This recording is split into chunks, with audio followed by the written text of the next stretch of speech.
Have you ever walked into a new construction sales office and wondered what's up with the preferred lender pressure? Well, you can find out right now. This is Chris with Integrity Mortgage, and let's get into it.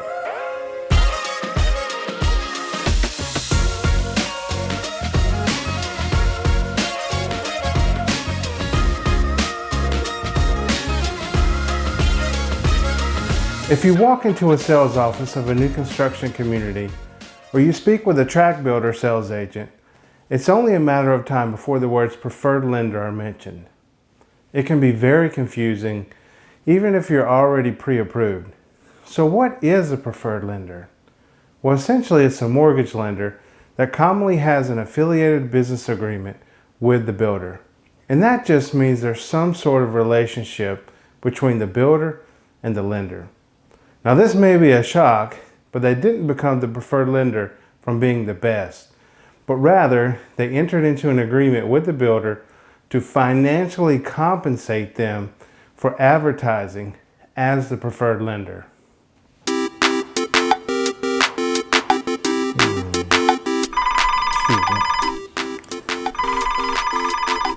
It's just Truth calling. Truth, hey buddy, how you been? Where you been hiding at? Well, hey, listen, I'm in the middle of a video right now. Oh, he wants to talk to you guys. The preferred lender often has a financial agreement with the builder to be on the list that the sales office pushes on you. And I'm fairly certain that the builder would like to continue receiving this money. That can only happen if the preferred lender receives revenue from closing deals referred by the builder. This may be why there's so much pressure on you as a buyer when hearing about this option. And I purposely use push, pressure, and confusion because that's what it can feel like. So why does this affiliated business arrangement matter, and how does it affect you? You need to ask yourself this: can you be totally confident that someone who works for the builder is also working in your best interest too? Remember, the sales agent is there to represent the builder, who's the seller of the home. Can you then trust yet another company who has a relationship with the seller to look out for your interest as a client as well? A big red flag is also that the sales agent may even say it's a requirement to go under contract by getting pre-approved by the preferred lender, regardless of if you've already been pre-approved. So now you have a lender who's paying for the builder and also knows all your finances and can communicate that to the sales agent or the builder, which could even impact your ability to negotiate with the builder or seller. Remember, the builder is the seller of the home. They want to maximize their profit from the home. The more information they know about your finances, the less leverage you could have, especially when in competition with other buyers. So it may not be the best strategy for offer negotiations. Here's an example. So borrower Slick Rick and borrower Dusty Rhodes both apply to get pre-approved by the preferred lender.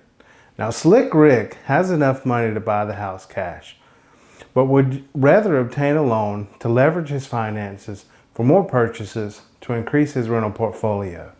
Now Dusty Rhodes only has the minimum down payment of 3.5%, and he was even getting a gift from his family to help with the closing costs. Now imagine you're the builder. Which buyer would represent stronger financials that could impact getting their offer accepted if the preferred lender communicates the financials for your decision? But what about the closing cost incentive that the sales agent may mention to you to utilize the preferred lender for your financing? Well, this is where I explain to you how the incentive commonly works, and you might be surprised. I'm sorry guys, 1 second. Truth. Hey buddy, I'm still shooting that video. I can't really talk right now. Oh, you weren't finished talking with him? Okay, well, hey, no sense in holding back the truth. Sorry about that. One advantage Integrity Mortgage and I have is that we don't pay the builder to be on a list, meaning we don't have to charge you, the customer, more to cover that cost. Secondly, I want you to take a second and think about all the times in your life someone promised you something free. But was it really free? Because your loan most likely will not be locked until later, the lender can increase your rate to cover the cost of the incentive offered.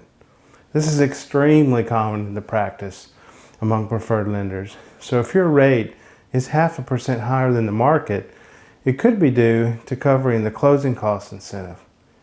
And also be careful about the language in the contract. I had a client that came to me that I won over by being transparent and honest about how this process works. When we were reviewing her contract, the incentive said up to $2,500 towards closing costs. A month before the home was completed, the preferred lender removed the incentive and said that because of the contract language, they were no longer obligated to pay any of the closing costs.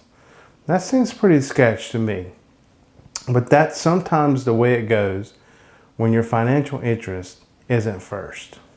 So are there good lenders out there who happen to be a preferred lender?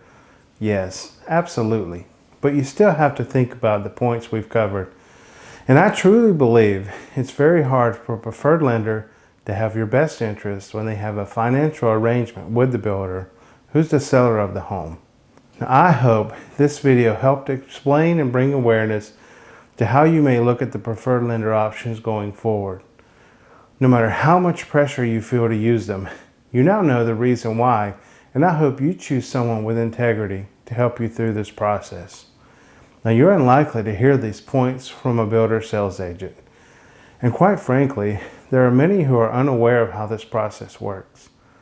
So if I helped you understand what a preferred lender is, how they became a preferred lender, and if they would be the best option for you, I would love for you to like this video and share this knowledge to help others. Remember to subscribe for more mortgage education videos coming up. Leave me some comments if you've had a bad experience like the client I mentioned. Knowledge is power, and I want to give you the education you need to be successful for all things mortgages. Until next time, thanks for watching.